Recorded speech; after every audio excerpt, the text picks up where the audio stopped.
নতুন করে ad hoc committee হওয়ার পর থেকে প্রাণ ফিরতে শুরু করেছে ফেডারেশনগুলোতে।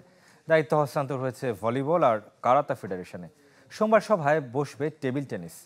সাঁতারে নতুন কমিটির কর্তারা অফিস শুরু করেছেন, শিগগিরই বসবেন সভায়। দায়িত্ব গ্রহণের আনুষ্ঠানিকতা। রোববার নতুন সভাপতিকে ফুল দিয়ে বরণ করে নিয়েছে ভলিবল ফেডারেশনের অ্যাডহক কমিটি। এর আগে ছিল আরও সৌহার্দ্যের পরিবেশ। সদ্য সাবেক কমিটির শীর্ষ কর্তারা দায়িত্ব হস্তান্তর করেছেন। আর্থিক বিষয়টি স্পর্শকাতর হওয়ায় নিরীক্ষা করাবে নতুন কমিটি। রোববার হয়েছে নির্বাহী সভাও। অনেক প্রত্যাশীর এই কমিটি শিগগির খেলা শুরুর প্রস্তুতি নিচ্ছে।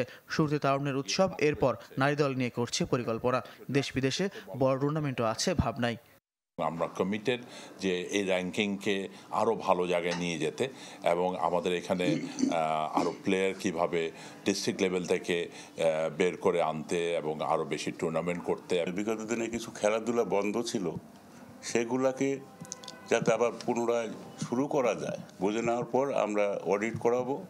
অডিটের পরে আমি বলতে পারবো যে কোথায় কোন ল্যাকিং হয়েছে বা কোন জায়গায় গলদ আছে, সেটা আপনারা জানতে পারবেন অচিরেই। ভলিবলের সাথে সম্পৃক্ত বেশিরভাগই মানুষ এখানে আছেন আমাদের কমিটিতে।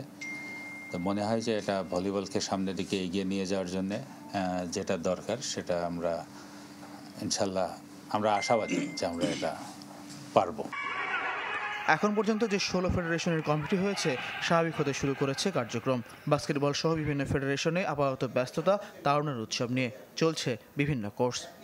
এই মাসের 20 তারিখ থেকে আমরা ফেডারেশন কাপ শুরু করবো সবগুলো লিগের সবগুলো টিমগুলোকে নিয়ে। ইনশাল্লাহ হবে, ভালো হবে। মাত্র শুরু করেছি তো, এখন আমাদের আবার একদম জিরো থেকে শুরু করতে হচ্ছে, কারণ আমাদের একদম কোনো কিছু ছিল না।